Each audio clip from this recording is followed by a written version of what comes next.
Array क्या है जावा में। एरे समझने से पहले थोड़ा सा क्यों एरे यूज करते हैं वो समझ लो। आज क्लास में तुम लोग को बताया था, ठीक है। बाकी तुम लोग उम्मीद है समझ में आ गया होगा। कोई बोल पाओगे मेरा सेक्शन छोड़ के?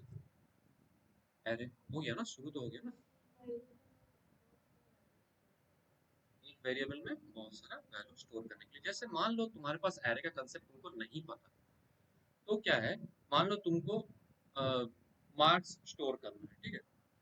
तो अलग अलग स्टूडेंट का मार्क्स स्टोर करना, तो मैं लिखा कि integer integer marks 1 equals to, मान लो आउट ऑफ 100 80 मिला। ये एक स्टूडेंट का हुआ। दूसरा स्टूडेंट का स्टोर करना है तो हम करेंगे इंटीजर मार्क्स 2 इक्वल्स टू, मान लो 90 मिला दूसरा स्टूडेंट। इस तरह से अगर 50 स्टूडेंट हैं तो मुझे 50 अलग अलग वेरिएबल्स लिखना पड़ेगा टू स्टोर, है ना। अभी तक विदाउट एरे का कंसेप्ट बोल रहा हूँ। 50 स्टूडेंट है तो 50 स्टूडेंट का मार्क्स स्टोर करने के लिए मुझे 50 अलग अलग वेरिएबल चाहिए। अब मान लो मुझे चाहिए कि उन स्टूडेंट्स का नाम भी स्टोर करना है, तो हम क्या लिखेंगे, स्ट्रिंग स्टूडेंट 1 इक्वल्स टू, मान लो स्टूडेंट का नाम। उसी तरह से 50 स्टूडेंट का नाम स्टोर करने के लिए मुझे 50 अलग अलग वेरिएबल चाहिए। ये समझ में आ रहा है, कनेक्ट कर पा रहे हैं, ठीक है। लेकिन ये बहुत लेंथी हो जाएगा और बहुत बल्कि हो जाएगा। 50 तो कम हो गया, मान लो पूरा स्कूल का अगर स्टूडेंट्स का स्टोर करना है मोर देन 1000, तो तुम 1000 वेरिएबल्स थोड़ी बैठ बैठ के लिखोगे, student marks 1 student 1 student 2 student 3 इस तरह से 1000। ये पॉसिबल नहीं है, ठीक है। तो ये जो ड्रॉबैक है, इस लिमिटेशन को ओवरकम करने के लिए हम एरे यूज करते हैं। एरे में क्या होता है कि using a single variable I can store multiple values. इससे पहले यहाँ पे क्या हुआ, एक वेरिएबल में एक ही वैल्यू चाहिए, मल्टीपल वैल्यूज में स्टोर नहीं कर पाऊंगा। But array is providing the alternative कि using a single variable I can store multiple values, but provided the values are homogeneous। इसका मतलब है कि similar data type होना है, dissimilar नहीं होना। similar मतलब अगर मैं इंटीजर स्टोर कर रहा हूँ array में, तो सिर्फ इंटीजर वैल्यू ही जाएगा। डबल स्टोर करो मतलब फ्लोट डबल डेसिमल नंबर, तो फिर सिर्फ वही जाएगा। स्ट्रिंग स्टोर कर रहा हो तो स्ट्रिंग जाएगा, कैरेक्टर है तो कैरेक्टर ही जाएगा। मतलब कैरेक्टर और स्ट्रिंग एक साथ एक एरे में नहीं स्टोर करना होगा। समझ में आ रहा है, ठीक है। अब जैसे मान लो वो स्टूडेंट का स्टोर करना है, तो ये एक विजुअलाइजेशन है, सिंपल विजुअलाइजेशन है। दिस इज क्या, अगर मैं पोजीशन का बात करूं तो this is position number 1, position number 2 3 4 5 6। मैं वैल्यूज का बात करूं तो मार्क्स का, जैसे मान लो पहला स्टूडेंट को 90 मिला, फिर 80 मिला, 70 मिला, 95 मिला, 23 मिला, ठीक है, 80 मिला, इस तरह से मार्क्स मिला, वैल्यूज स्टूडेंट्स का, इंडिविजुअल स्टूडेंट्स का, ठीक है। अब देखो, इससे पहले जो मैं किया कि यहाँ पे एक वेरिएबल में एक ही मार्क्स स्टोर हुआ, दूसरा वेरिएबल में दूसरा मार्क्स स्टोर हुआ। बट मैं जब एक एरे बनाया तो ये एक सिंगल एरे है, this is a single array. एक सिंगल एरे में मल्टीपल कंपार्टमेंट्स है, मतलब मल्टीपल सेल्स हैं बेसिकली, दीज आर इंडिविजुअल। ये एक सेल है, दिस इज अनदर सेल, ठीक है। तो मल्टीपल सेल्स है, each cell contains the value, independent values stored है उन सेल। हर एक सेल में देखो तुम, इंटीजर वैल्यू भी स्टोर्ड है, तो ये एक integer array. I can not store a decimal value in between 70.5, मैं नहीं लिख पाऊंगा, बिकॉज तब ये होमोजीनियस नहीं रहेगा, हेट्रोजीनियस बन जा रहा है, मतलब मल्टीपल डेटा टाइप स्टोर हो जा रहा है, जो कि जावा अभी सपोर्ट नहीं कर रहा है, ठीक है। दूसरा लैंग्वेजेस उसको सपोर्ट करता है। समझ में आ रहा बात? एरे में जो बहुत इंपॉर्टेंट चीज है वो है इंडेक्स। इंडेक्स मतलब होता है किस नाम से मैं एक पर्टिकुलर सेल को रेफर कर पाऊंगा, that is the index.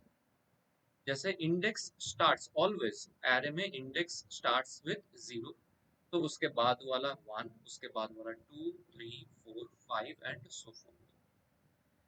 Index is acting as the name through which I can access the value in a particular cell.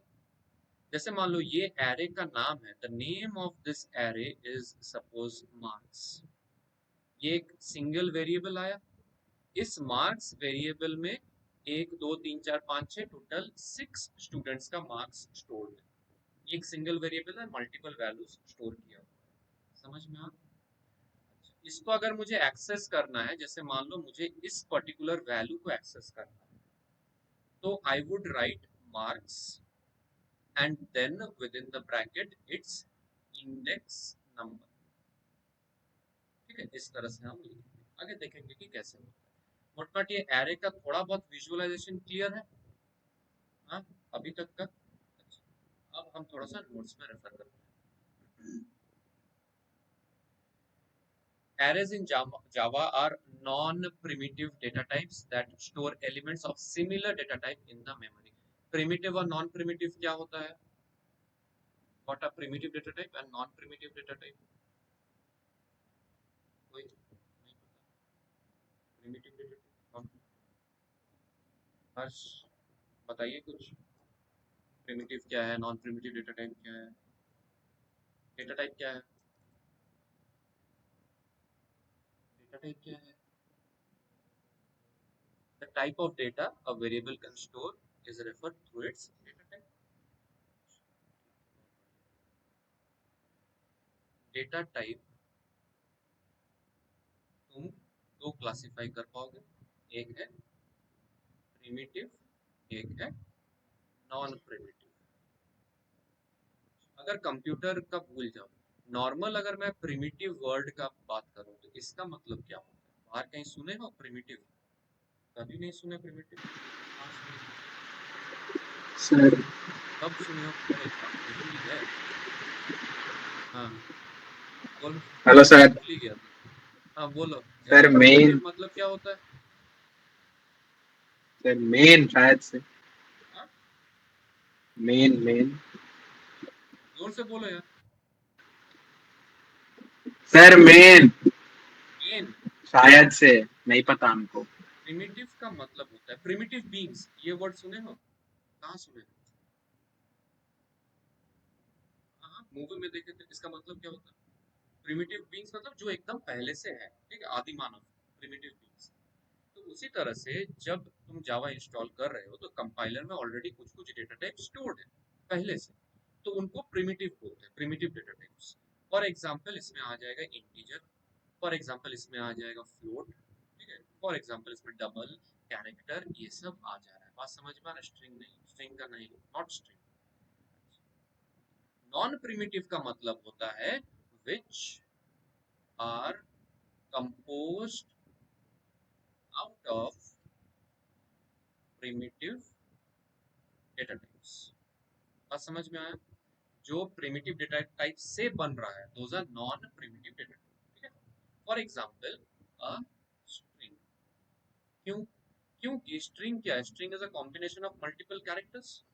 अगर तुम एक स्ट्रिंग लिख रहे हो, मान लो ऐसे करके लिख रहे हो string s equals to, observe करने से तुमको समझ में आया कि ए एक सिंगल इंडिविजुअल कैरेक्टर है, डी एक इंडिविजुअल कैरेक्टर है, आर ए इंडिविजुअल कैरेक्टर्स है।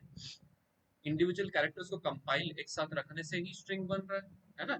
तो string is composed out of the character data type which is a primitive data type, therefore string is classified under non primitive data type। अगर Google search में कहीं तुमको मिले कि string primitive है, जो कि कभी कभी दिख जाता है, तो वो एब्सोल्युटली गलत है, उस साइट से भाग जाना।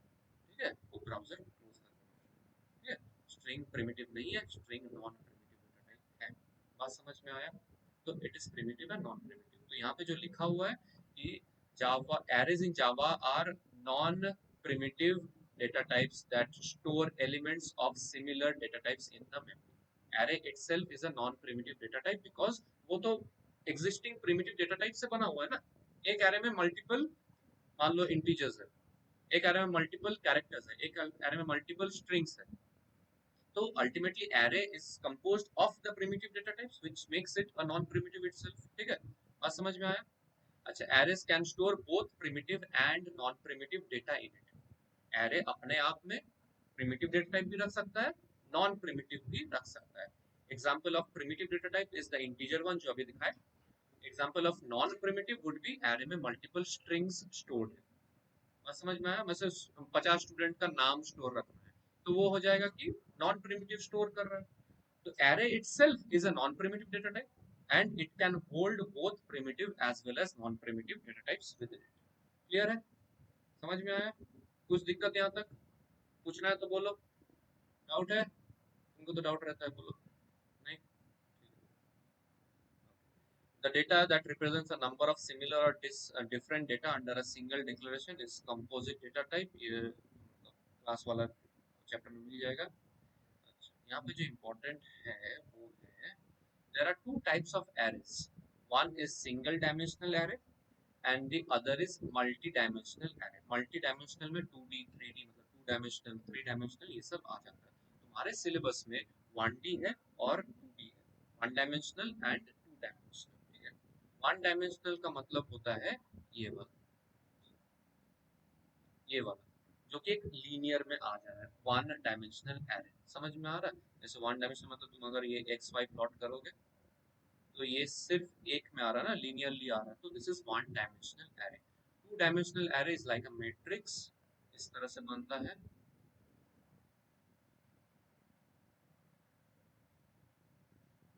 ये 2 dimensional array हो जाता है। समझ में आ रहा है? या तुम इसको एक्सटेंड भी कर सकते हो, ये भी हो जाता है इस तरह से। तो ये मैट्रिक्स जैसा काम करेगा, जो कि आगे पढ़ेंगे, प्रोग्रामिंग आएगा, आता भी है, ठीक है। ये इंपॉर्टेंट है तुम्हारे लिए। Introduction. Array is a homogeneous non primitive data type used to save multiple elements in a particular variable and those multiple elements should be of the same data type। ठीक है, अभी तक जो जो बताया मैं उसी का बारे में हम लोग लिखा। Arrays in Java can hold primitive data types such as integer, character, float, etc. and non-primitive data types such as object। अभी ये non-primitive छोड़ दो, तुम्हारे लिए रेफरेंस वाला अभी फिलहाल है, ठीक है। The values of primitive data types can store in the memory location, whereas ये सब heap में store होता है, ये इतना डिटेल में नहीं पूछा जाता है। टाइप सिंगल और डबल। सिंगल में ये याद रखना कि an array that has only one subscript or one dimension is known as single dimensional array। जो आज क्लास में भी तुम लोग को लिखाया था कि array is also known as subscripted array, लिखाया था ना। और ईच, हर एक जो कंपार्टमेंट है उसको क्या बोलते हैं? सेल, सेल बोलते हैं, ठीक है। ये सब छोटा छोटा चीज एमसीक्यू में पूछा जा सकता है। 1 dimensional array किस तरह से होता है देखो, जैसे ये एक एरे है जो कि शुरू होता है, ये जीरो लिखा हुआ है, मतलब क्या है? This is index number. Index number 0 है, ये इंडेक्स नंबर 1 है, 2 है एंड सो फोर्थ। ये n-1, ये n-1 का क्या कहानी है देखो, अगर तुम देखोगे यहाँ पे तो ये कितना, इसका कितना नंबर ऑफ सेल्स है इस एरे में? 6, मतलब 6 वैल्यूज स्टोर कर पाएगा। Very good. अगर इंडेक्स को रेफर करोगे तो कितना इंडेक्स तक है? 5। तो रेंज ऑफ इंडेक्स अगर बोले, range of index that is always, all the time, for every array it is from 0, क्योंकि 0 से शुरू होता है, टू द लेंथ -1। लेंथ है length of the array. In this case the length of the array is 6, तो maximum index number is 5। ठीक है, ये क्वेश्चन आता है एमसीक्यू में, बोल देगा कि एक एरे का साइज है 10, उसका इंडेक्स कहाँ से कहाँ तक रेंज करेगा, तो 0 से 9 तक। मैक्सिमम इंडेक्स कहाँ तक होगा? 9 होगा। ठीक है, शुरू कहाँ से होगा? 0 से। कंफ्यूज करने के लिए पूछ बोल देगा कि ऑप्शन दे देगा 0 से 10, 0 से 9, ऐसा ऐसे करके 1 से 9, 1 से 10। जिसको कंसेप्ट क्लियर नहीं है वो 0 से 10 करके आ जाएगा, फिर 1 से 10 करके आ जाएगा। ठीक है, क्योंकि रेंज शुरू होगा 0 से और लेंथ -1 तक जाएगा हमेशा। इसलिए यहाँ पे देखो 0 से शुरू हुआ है और n-1, n being the length of this particular array and a is the name of the array। Okay, समझ में आया? अब तो बच्चे বুঝতে পারছি। জল আছে? খাবার জল, খাবার জল কেন আনিস নি ধরো? খাবার আনিস নি বুঝতে পারছি, খাবার জল সবসময় রাখবি, খাবার জল पानी लेके आया करो। ये भी हमको ग्रुप में मैसेज डालना पड़ेगा क्या? Please bring notice to meet my concern. हाँ, जाता है ना notice? Bring drinkable water along with the water bottle। Plastic नहीं। अच्छा, हाउ डू एरेज, अच्छा ठीक है, 2 मिनट रेस्ट ले लो, तब से बोल रहा हूँ।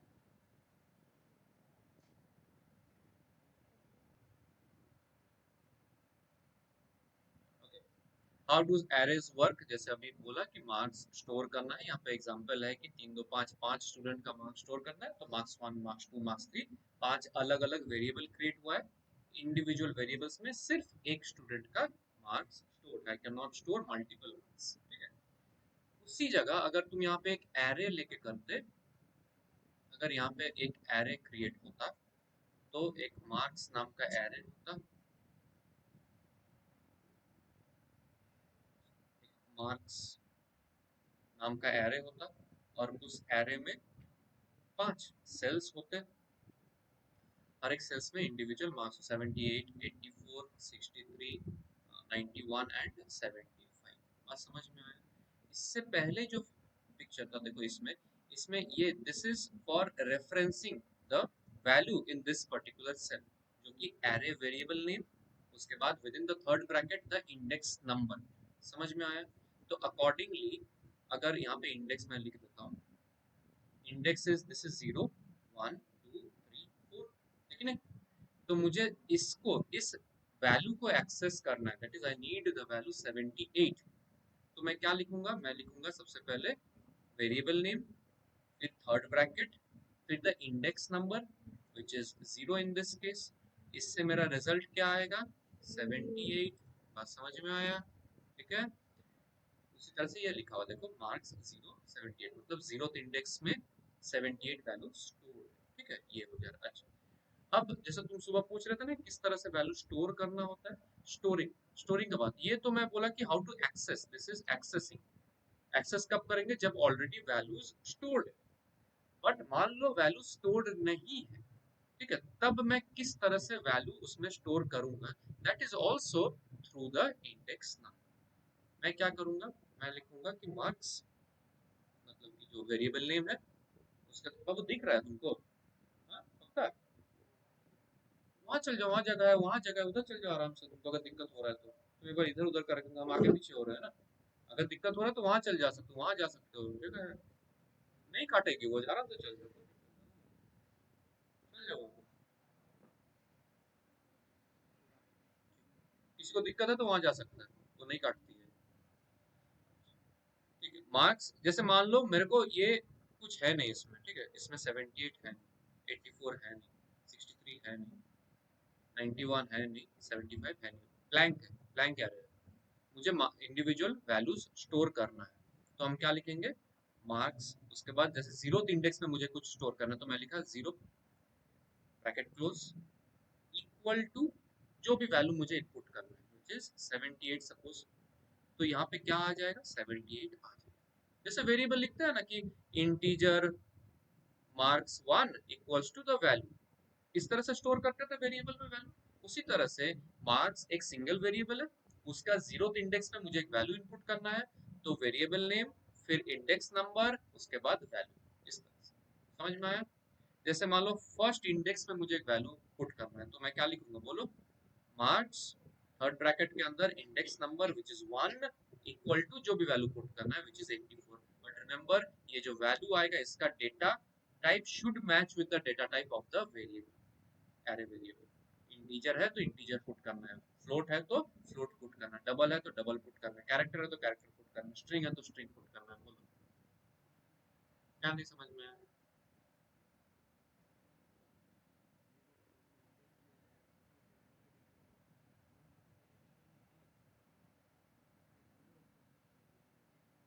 हाँ जी,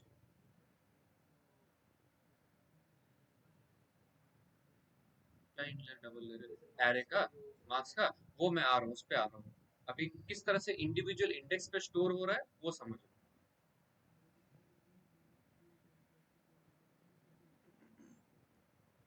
तुम जो बोल रहे हो एरे को इनिशियलाइज कैसे करेंगे वो बोल रहे हो, वो हम पहले, एक मिनट रुकिए, एक एक करके क्लियर करते हैं, पहले ये समझ लो। जैसे मान लो एरे बनाना है, पहले मेरे को एरे क्रिएट करना है, तो क्या लिखूंगा मैं, इस तरह से इंटीजर एरे क्रिएट करना, सपोज जिसका नाम होगा मार्क्स, तो मैं लिखूंगा इंटीजर, फिर मैं लिखा मार्क्स, फिर मैं ये थर्ड ब्रैकेट दूंगा। ये थर्ड ब्रैकेट ही डिनोट करेगा कि ये marks variable is a array type of variable. Equal to मैं लिखूंगा न्यू, ये कीवर्ड है, फिर ये जो डेटा टाइप था उसको लिखूंगा, थर्ड ब्रैकेट के अंदर मैं लिखूंगा 10, फिर 5 यहाँ पे कितना था, 3 2 5 5 है ना, तो यहाँ पे 5 लिखूंगा, यहाँ पे 5 लिखूंगा। जैसे ही ये स्टेटमेंट लिखा, मेरे पास एक एरे क्रिएट हो जाएगा with 5 cells of integer data type which is this. इतना समझ में आया? इसमें ये पोजीशन 1 है, ये पोजीशन अगर बात करें पोजीशन 1 2 3 4 5 मतलब सेल नंबर बेसिकली। अच्छा, इंडेक्स नंबर का बात करें तो 0 1 2 3 4 इस तरह से। अब मुझे इंडिविजुअल सेल्स में वैल्यू इनपुट करना है, तो हम क्या करेंगे, हम इस तरह से फिलअप करना शुरू करेंगे। तो मार्क्स 0 इक्वल्स टू 78 जब लिखा तो 78 यहाँ पे आ गया। मार्क्स 1 इक्वल्स टू 84 जब लिखा तो यहाँ पे 84 आ गया। फिर मार्क्स 2 इक्वल्स टू 63 लिखने से 63 आ जाएगा। मार्क्स 3 इक्वल्स टू 91 लिखना मतलब 91 आ गया। एंड मार्क्स 4 इक्वल्स टू 75 मतलब 75 आ गया। क्लियर है? नहीं अभी भी नहीं।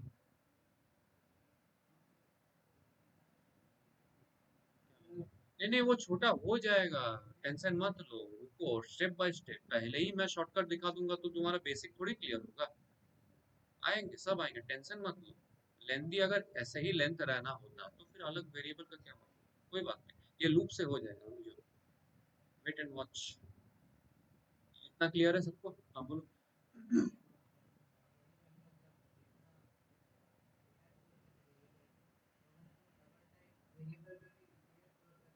इसमें भी हो जाएगा, वो उससे फर्क नहीं पड़ेगा, वो तो टाइप कास्टिंग होता है।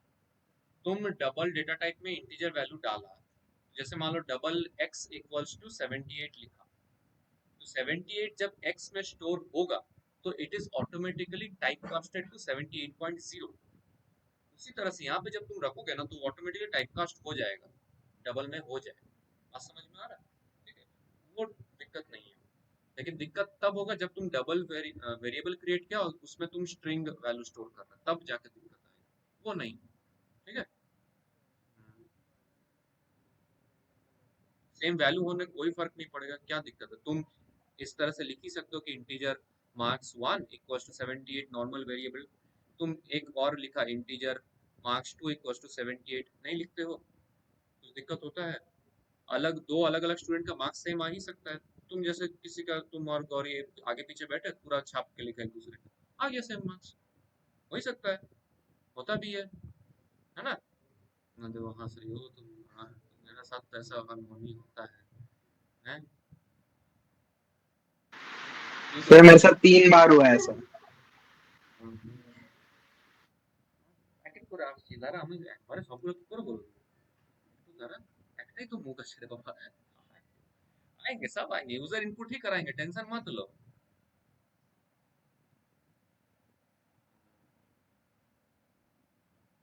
ये वही एग्जांपल है कि int marks equals to new int 5, मतलब कि ये एक मार्क्स वेरिएबल नेम हो गया। अच्छा, यहाँ पे थोड़ा सा चेंज है, यहाँ पे एक थर्ड ब्रैकेट मिसिंग है, इस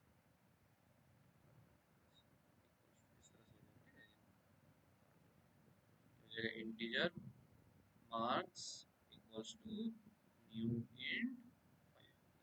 ठीक है, वो क्लियर, अभी तो जैसे दिखा है वही चीज है। Index always starts with 0 by default. So we have an array of 5 elements, मतलब 5 एलिमेंट स्टोर होगा। देखो ये एक पहला एलिमेंट, दूसरा, तीसरा, चौथा, पांचवा, 5 एलिमेंट स्टोर हो गया। It will have an index range from 0 to 4 by default. अभी जो बोले range of index is always from 0 to length -1, the length in this case is 5। ठीक है, इस तरह से ये जैसे मार्क्स 0, ये मार्क्स 0 लिखने से मेरा जो आउटपुट आएगा दैट विल बी 90। जैसे मान लो ये जैसे यहाँ पे दिखा है ना, ये स्टोरिंग समझ में आया? अब तुम स्टोर कर लिया, अब तुमको डिस्प्ले करना है। ठीक है, तो डिस्प्ले करने के लिए मान लो तुम लिख रहे हो कि system out println marks 0, तो ये क्या करेगा, ये मार्क्स 0 को रेफर करेगा विच इज 78, तो मेरा आउटपुट आएगा 78। बात समझ में आया? यही कहानी है। सर एक डाउट है। बोलो। हम सर जो अगर हम लोग को डिस्प्ले करना है तो हम लोग को वो एरे, अच्छा तो मतलब नहीं नहीं ठीक है ठीक है, जोर समझ से गए बोलो, समझ तुम्हारा गए आवाज कट कट के आ रहा है, ठीक से क्लियर नहीं आ रहा। समझ गए सर समझ गए। सही है। अच्छा, वैल्यूज ऑफ ये मतलब मार्क्स जीरो करके कोई भी इंडेक्स नंबर लिखोगे, जैसे मार्क्स जीरो लिखने से 90, मार्क्स वन लिखने से 97, मार्क्स टू लिखने से 95 फेच करेगा, मार्क्स थ्री लिखने से 99, मार्क्स फोर लिखने से 100। इस तरह से वैल्यूज हम एक्सेस कर पाएंगे। ओके, ये लिखना कैसे होता है? How to create and initialize array in Java. दो तरीका है। पहला है ये, जो कि डेटा टाइप, जैसे लिखते जा रहे हैं, ठीक है, इसके बगल में पहला वाला का डेटा टाइप बोल रहे हैं, मतलब इंटीजर लिखे सपोज।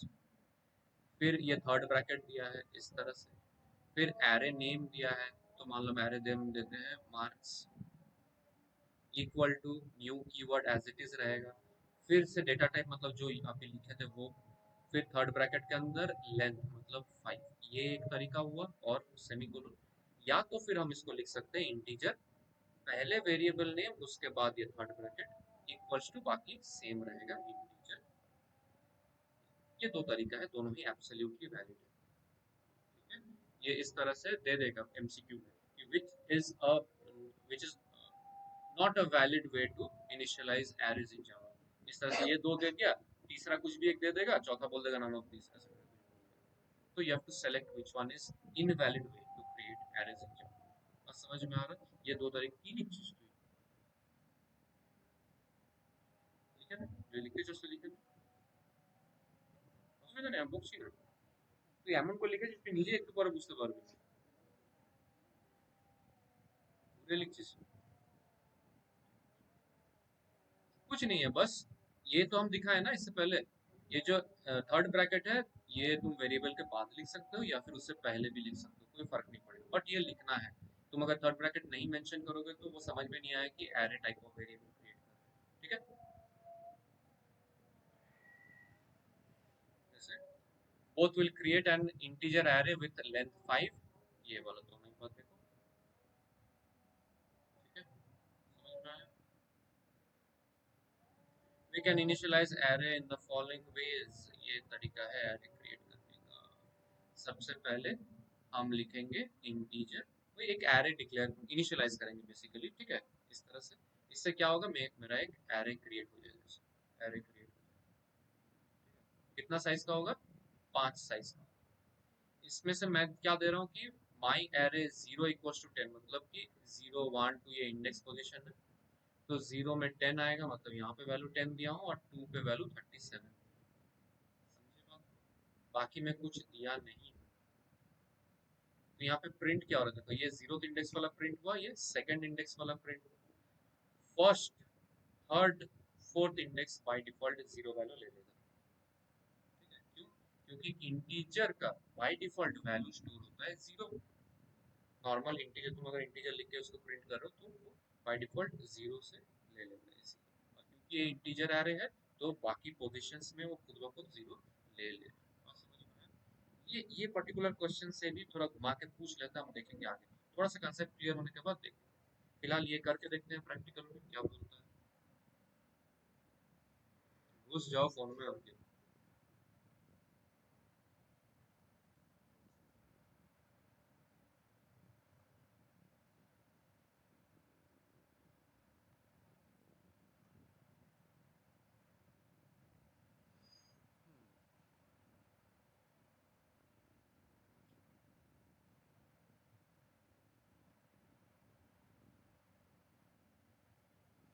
पहले क्या करना है, इनिशियलाइज करेंगे एरे, है ना।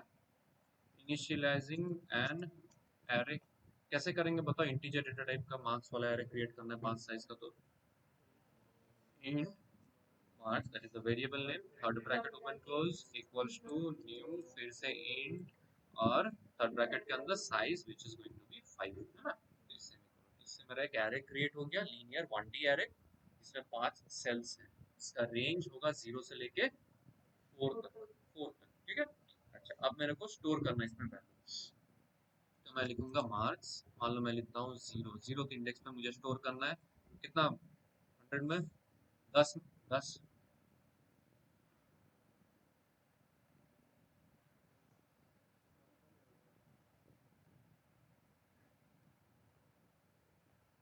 10 बोलता है 100 में, शर्म भी नहीं आता। हाँ सर,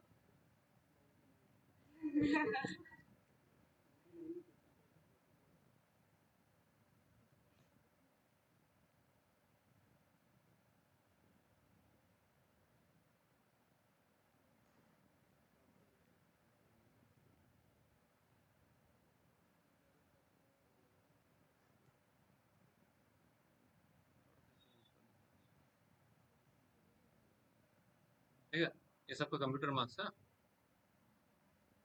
हाफ ईयरली का कम आया तो याद है, पत्थर बोला था ना, है? ये हो गया। ये मैं क्या किया, हर एक जो सेल्स है उसमें मैं कुछ कुछ अपने तरफ से वैल्यू इनपुट किया। अब इसको प्रिंट करके देखते हैं। मैं अगर लिखता हूँ, मुझे बोलो कौन सा इंडेक्स का वैल्यू देखना है।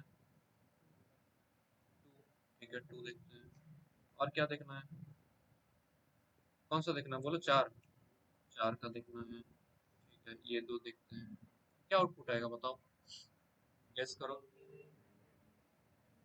99 100 आना चाहिए। ठीक है, 99 100 आया।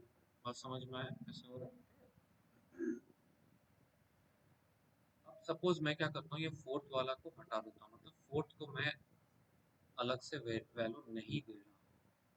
पहले 100 था, अब मैं वैल्यू नहीं दे रहा हूँ। जो 5 सेल्स क्रिएट हुआ, मैं 0th इंडेक्स से लेके 3rd इंडेक्स तक वैल्यू दिया हूँ। फोर्थ वाले को मैं नहीं इनिशियलाइज, मैंने खुद से वैल्यू नहीं दी। देखते हैं क्या आउटपुट है। 99 समझ में आया। तो मैं एरे इनिशियलाइज किया ये इससे, इस लाइन से। उसके बाद अगर मैं वैल्यू नहीं प्रोवाइड करता हूँ और मैं इंडिविजुअल इंडेक्स के थ्रू उसको एक्सेस करूँ, तो मेरा जो बाय डिफॉल्ट वैल्यू आएगा that is going to be 0। समझ में आया।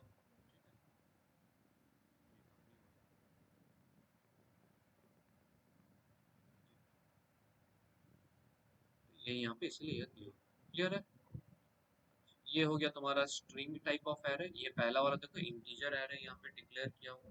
We can also initialise the whole array using the while declaring it just by using the curly brackets. The string must be in quotes, that is the double quotes, whereas int, float, etc. do not require that. समझ में, तुम जो बोल रहे थे कि ये लेंदी हो जाए, तो लेंदी अगर मैं इंडिविजुअल इंडेक्स के थ्रू कर रहा हूँ, जैसे इन दिस केस जो कर रहा हूँ, बट ऑल्टरनेटिवली मैं इस तरह से भी इनिशियलाइज कर सकता हूँ।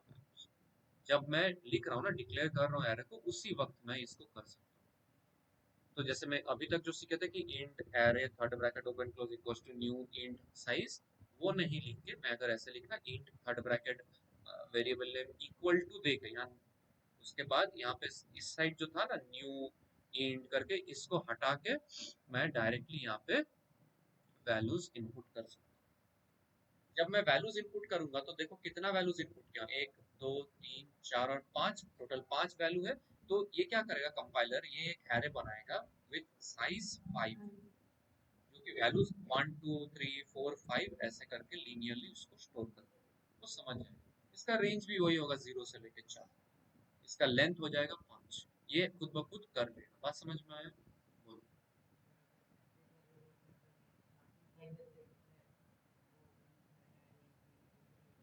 नहीं, उसकी जगह पे ये लिखना। अगर मैं इस तरह से लिखता हूँ तो मैं उसके बाद वैल्यूज खुद से एक्सप्लिसिटली यहाँ पे असाइन करना पड़ रहा है ना इंडिविजुअली, ये कर सकता हूँ। और नहीं तो मैं डायरेक्ट ये लिख सकता हूँ, इंस्टेड ऑफ राइटिंग यहाँ से लेके, मतलब लाइन 5 से लेके लाइन 9 तक इतना नहीं लिख के, मैं डायरेक्टली सिर्फ ये एक सिंगल लाइन भी लिख सकता हूँ।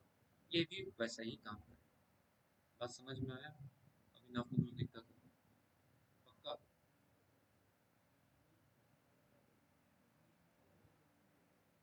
नहीं नहीं, वो वेरिएबल जैसे भी वेरिएबल नेम के बाद भी लिख सकते हो, उससे फर्क नहीं पड़ता। तुम इंट माई एरे थर्ड ब्रैकेट भी लिख सकते हो, दैट डजंट।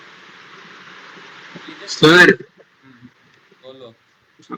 बोल सर, ये इंट माई एरे 1 2 3 4 5 है, ये सर वो वैल्यू है।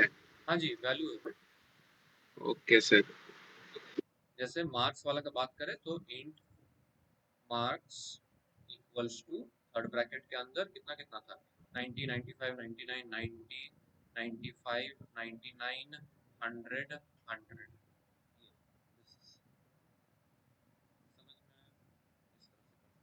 क्लियर है, ओके। स्ट्रिंग, स्ट्रिंग वाला अगर क्रिएट करना है तो मैं इस तरह से इसमें लिख सकता हूँ, string which the data type name variable name equals to new string और फिर 5। ये क्या हुआ, अगर एक स्ट्रिंग, इससे क्या हो जाएगा, स्ट्रिंग एरे क्रिएट होगा साइज 5 का। अब मान लो मुझे इंडिविजुअली नेम स्टोर करना है, तो नेम 0th इंडेक्स पे मैं स्टोर करना चाहूंगा कुछ, ठीक है, फिर उस तरह से इंडिविजुअली मैं नेम स्टोर करूंगा।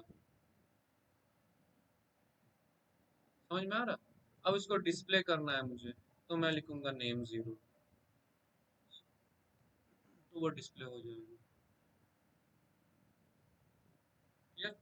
अगर मेरे को ये नहीं करना, तो यहाँ से लेके यहाँ तक, मतलब लाइन 12 से लेके लाइन 14 का ऑल्टरनेटिव क्या है कि मैं इस तरह से करूँ इसको, मतलब स्ट्रिंग नेम इक्वल टू, अब मैं नेम सब यहाँ पर स्टोर करता रहूँ, ठीक है,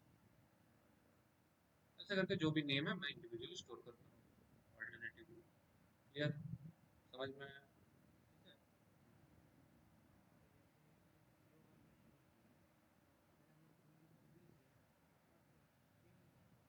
समझ लेते हैं, देख लो उसमें कौन सा बड़ा बात है, तीन कर लो। स्ट्रिंग का जो बाय डिफॉल्ट है वो है नल, प्रिंट होगा, ठीक है।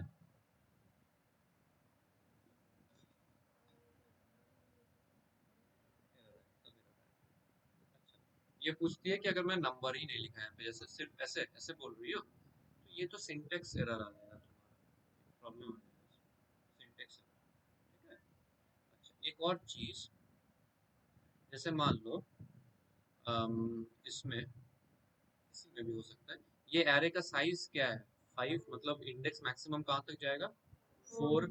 अगर मैं 4 से ज्यादा का इंडेक्स रेफर करना चाहूँ, तो जगह मैं लिख दिया 6। Sir array index out of range आएगा। हाँ, इंडेक्स 6 प्रेजेंट है इस एरे में, नहीं है ना, 4 तक ही है, तो यहाँ पे फिर से एक एरर आएगा, array index out of bound या आउट ऑफ बाउंड।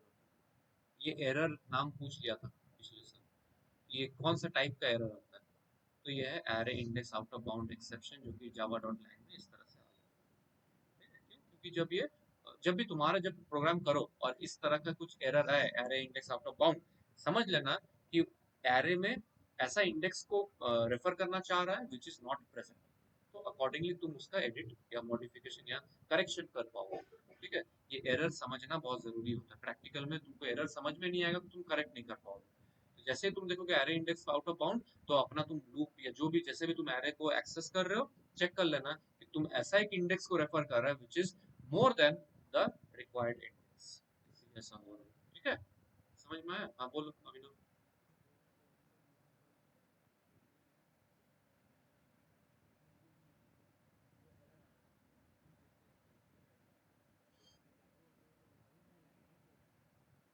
अरे सिंटेक्स एरर, सिंटेक्स एरर में वो एग्जीक्यूट ही नहीं होगा। सिंटेक्स एरर क्या होता है, कितना टाइप का एरर है? सिंटेक्स एरर मतलब क्या, वो जो लाल लाल लाल लाल आ जाता है ना, तो जब लाल लाल आता है तो क्या कंपाइल होता है? नहीं होता है ना, तो ये तो वही काम हो जा रहा है, कंपाइल ही नहीं हो रहा है। मैं तो ये ऑनलाइन कंपाइलर में कर रहा हूँ, मैं से रन हिट कर रहा हूँ तो वो पहले कंपाइल होगा फिर एग्जीक्यूट मैंने आउटपुट डिस्प्ले करेगा ना, तो वो कंपाइलिंग एरर आ जा रही है, इसलिए तो पहले ही एरर आ जा रहा है, समझे? अब जैसे ये वाला था, ये जो किया था यहाँ पे जो 5 कर दिया था, इसमें कोई तुम्हारा कंपाइल सिंटेक्स एरर तो नहीं है, ठीक है, इसमें तुम्हारा इसीलिए क्या आ जा रहा था कि रन टाइम एरर आ रहा। रन टाइम मतलब क्या, वो कंपाइल हो गया प्रॉपरली, फिर देखो यहाँ तक लाइन नंबर 10 तक एग्जीक्यूट कर दिया था, इसीलिए ये वैल्यू 99 प्रिंट हो गया था, उसके बाद एरर आया, रन टाइम एरर आ जाएगा। समझ में आया? हाँ,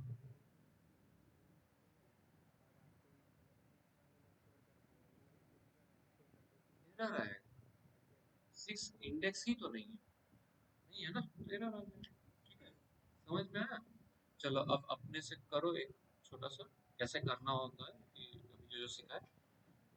मान लो तुमको एक एरे इनिशियलाइज करना है ऑफ लेंथ 5, और उसमें इंडिविजुअल मार्क्स स्टोर करो, जैसे अभी किया ना मार्क्स वाला, वो करो, और फिर उसको इंडिविजुअली डिस्प्ले करो।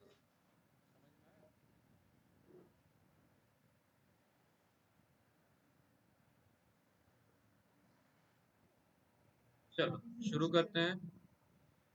How to change an array element, change an array element मतलब ऑलरेडी जो तुम वैल्यू दिए हो उसको मॉडिफाई करना कैसे होता है ये।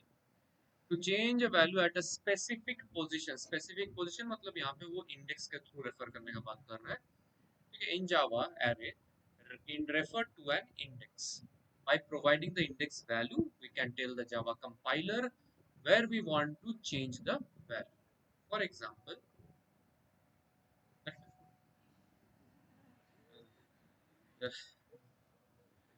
जैसे देखो यहाँ पे, देखो यहाँ पे ये 0 1 2 3 करके है, हम यहाँ पे प्रिंट किए 2 और 0 का वैल्यू। अब मान लो मैं बोल रहा हूँ कि नहीं, रोल नंबर 0 को 90 नहीं मिला, उसको मिला है 100, ठीक है, क्योंकि वो पढ़ाई लिखाई किया। 9 में उसको मिला था फाइनल में 90, 10 में पढ़ाई लिखाई किया, उसको अब मिलेगा कितना, 100।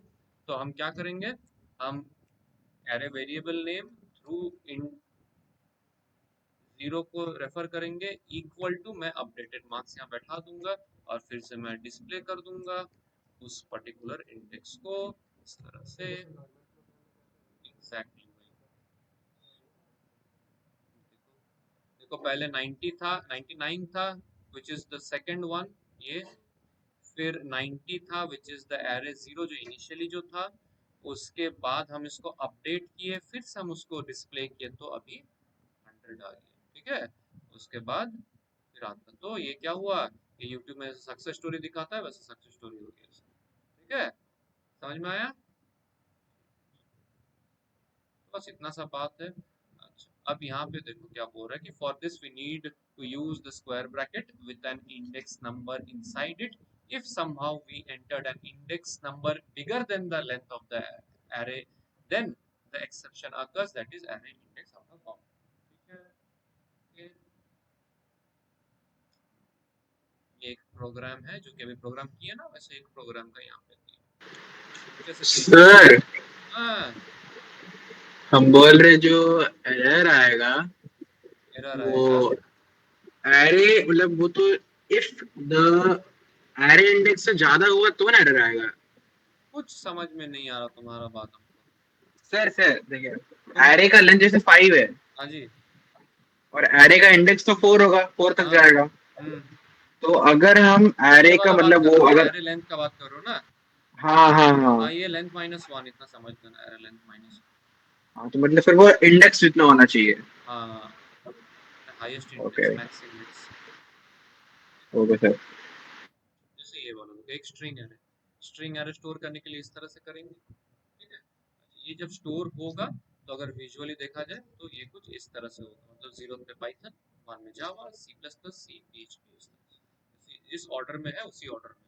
ये 0 इंडेक्स पे है, ये फर्स्ट में है, ये सेकंड में है, ये थर्ड में है, ये फोर्थ में है, and these are the index numbers. जिस ऑर्डर में है उसी ऑर्डर में देखो स्टोर हो रहा है, ठीक है। ओके, समझ में आया, अच्छा बहुत बढ़िया।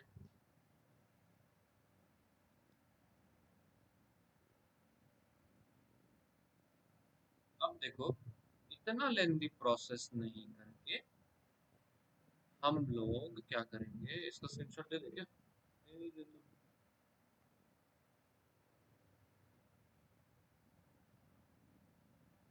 पढ़ते भी हो नोट्स पे, इतना स्क्रीनशॉट चिपका के देते हैं, हाँ देख, हाँ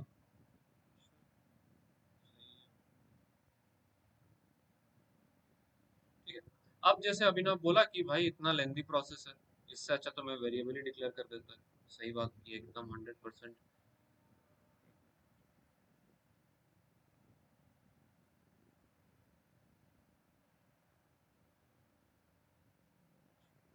तो क्या करते हैं, अभिनव को पुश कर देते हैं, छोटा कर देते हैं।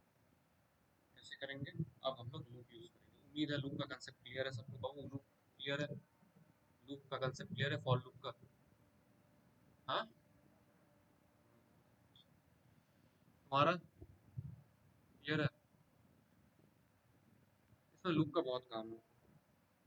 देखो for integer i equals to 0, मतलब 0 i, यहाँ पे जो i का वैल्यू है ना, i का वैल्यू को हम लोग इंडेक्स नंबर को रेफर करने के लिए यूज करेंगे।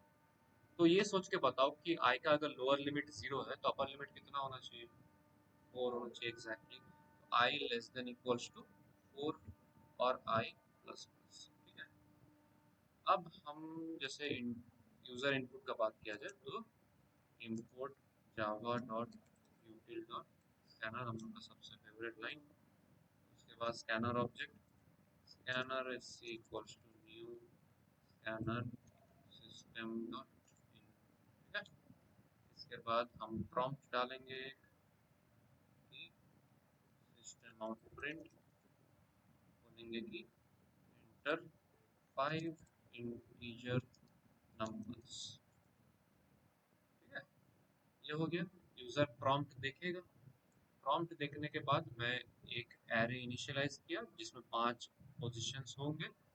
मैं एक लूप चलाया 0 से लेके 4 तक, मतलब 0 1 2 3 4 टोटल 5 बार लूप रन करेगा। हर एक बार आई का जो वैल्यू होगा, through it I am going to refer to the index number of the array variable. तो हम यहाँ पे क्या करेंगे, हम इस तरह से कर सकते हैं कि इंटीजर, सपोज हम लिखे num equals to sc dot next int, ठीक है। उसके बाद हम करेंगे कि marks I equals to num, ये कहानी, ठीक है। हम सब बता देंगे डिटेल में, उसका पोस्टमार्टम करेंगे, रुक जाओ थोड़ा सा। यहाँ पे ये हो जा रहा, टेकिंग इनपुट द नंबर्स, क्या हुआ बोलो हर्ष, हमको बताओ क्या दिक्कत है, बोलो, उसको मत पूछो, हमको बोलो,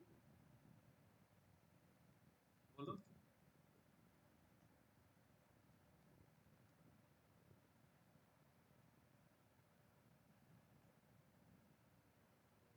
हाँ हाँ,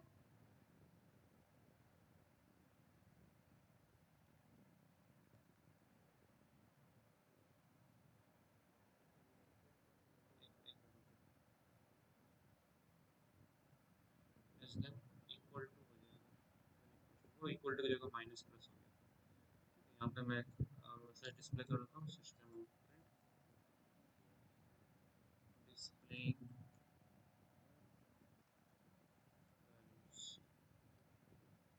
भी गलत हो गया। तुम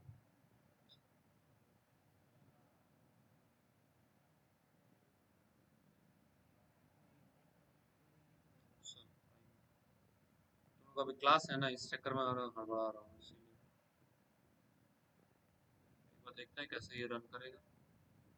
एंटर 5 इंटीजर नंबर्स, चलो मैं पहले दिया 2, 5 एंटर, 12 एंटर, 36 एंटर, 20 एंटर। तो ये 5 इंटीजर को इनपुट लिए। उसके बाद डिस्प्लेइंग द वैल्यूज, देखो जिस ऑर्डर में इनपुट आया उसी ऑर्डर में डिस्प्ले, ठीक है। थोड़ा सा इसका पोस्टमार्टम करके देखते हैं कि क्या हो रहा है। हाँ बोलो।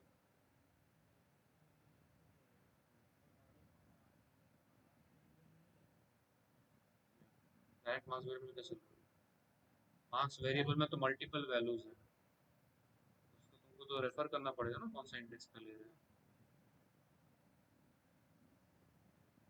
एक मिनट, तुमको ये समझाना तो क्लियर हो जाए, अच्छा से समझ लो क्योंकि तुम्हारे पास ज़्यादा टाइम नहीं है। ये कहानी क्या हो रहा है, जैसे ही ये स्टेटमेंट आया, क्या हो गया, एक एरे क्रिएट हुआ, 5 सेल्स वाला एरे क्रिएट हुआ, 0 1 2 3 4 इंडेक्स आ गया, ठीक है। समझ में आया इतना। अच्छा, उसके बाद ये क्या कर रहा है, लूप चल रहा है। तो आई का वैल्यू कहाँ से शुरू हो रहा है, 0 से। कंडीशन चेक क्या है, less than equals to 4, condition true है। जैसे ट्रू अंदर आया, एक इनपुट लिया नम, वो एससी डॉट नेक्स्ट आईडी करके एक इनपुट आया। सपोज नम का जो इनपुट आया दैट इज 5, तो ये इनपुट आ गया 5। फिर ये क्या हो रहा है, मार्क्स आई कर रहा है ना, मतलब इन दिस पर्टिकुलर इटरेशन मार्क्स क्या हो जाएगा, 0, आई का वैल्यू 0 है तो मार्क्स 0 इक्वल्स टू नम, नम मतलब 5 हो जा रहा है। बात समझ में आ रहा है। तो ये 0th इंडेक्स पे 5 वैल्यू स्टोर हो गई। फिर नेक्स्ट इटरेशन में जाएगा, नेक्स्ट इटरेशन में आई का वैल्यू क्या हो जाएगा, 1 हो जाएगा। फिर ये कंडीशन चेक करेगा कि I less than equals to 4 which is true. जैसे ट्रू अंदर आया, फिर ये करेगा कि num equals to SC dot next INT, मतलब कि सपोज नेक्स्ट टाइम मैं 10 इनपुट किया, उसके बाद ये क्या कर रहा, मार्क्स आई मतलब कि मार्क्स का 1, क्योंकि आई का वैल्यू 1 है ना, तो 1 इक्वल्स टू नम मतलब 10, तो फर्स्ट इंडेक्स पे 10 आ गया। इसी तरह से वो 5 बार टोटल रन करेगा और हर एक बार वो वैल्यूज फेच करते हुए जाएगा। रुक जा रुक जा रुक जा, हम छोड़ देंगे, समझ में आया इतना, ये क्लियर है। इसके बाद ये खत्म हो गया, फिर ये लाइन डिस्प्ले होगा कि डिस्प्लेइंग द वैल्यूज। उसके बाद फिर से देखो आई का वैल्यू जीरो से शुरू होगा, देखो जीरो है, जैसे ही जीरो हुआ system output Elon marks I, मतलब मार्क्स जीरो को रेफर करेगा। तो जीरो मार्क्स जीरो मतलब क्या, 5, इसका जो वैल्यू है इंडेक्स का वो डिस्प्ले होगा। समझ में आया? फिर जब मार्क्स आई का वैल्यू 1 हो जाएगा तो यहाँ पे मार्क्स आई मतलब मार्क्स 1, तो इंडेक्स 1 का जो वैल्यू है विच इज 10 वो डिस्प्ले होगा। यहाँ पे तो वैल्यूज अलग अलग है ना, तो डिस्प्ले अलग अलग होगा। समझ में आया क्या हुआ? नहीं समझ में आया? हाँ बोलो, लाइन नंबर बोलो। इधर, ये हाँ हाँ हाँ बिल्कुल। नाम क्या है, नाम तो S C dot next I हो रहा है ना, तो तुम वो भी डायरेक्ट लिख सकते हो कि marks I equals to S C dot next I N T. ये मैं समझाने के लिए, इजी तरीके से समझाने के लिए मैं पहले इनपुट लिया फिर वो वेरिएबल को स्टोर किया, तुम डायरेक्ट भी कर सकते हो, कोई इशू नहीं। समझ में आया? तुम नाम को हटा के डायरेक्ट कर दिया, क्लियर है? समझ में आया? यही तुम लोग को सिखाया गया था। अब इंडिविजुअल एलिमेंट्स का इसमें क्या आएगा, जैसे तुम 5 एलिमेंट स्टोर किया, बोला है कि सम ऑफ ऑल द एलिमेंट्स। तुमको बोला है कि नंबर पहले एलिमेंट स्टोर किया, उसमें जो जो इवन एलिमेंट्स है उसको डिस्प्ले करो। तुमको बोला है कि जो जो इवन एलिमेंट्स है उसका प्रोडक्ट डिस्प्ले करो। ठीक है, तुमको जो जो एलिमेंट्स है उसका तुम फैक्टोरियल इंडिविजुअली फैक्टोरियल डिस्प्ले करो। तो मल्टीपल चीजें इसमें आ जाता है। बेसिक क्लियर होना जरूरी है। बात समझ में आया? ठीक है, आज हम छोड़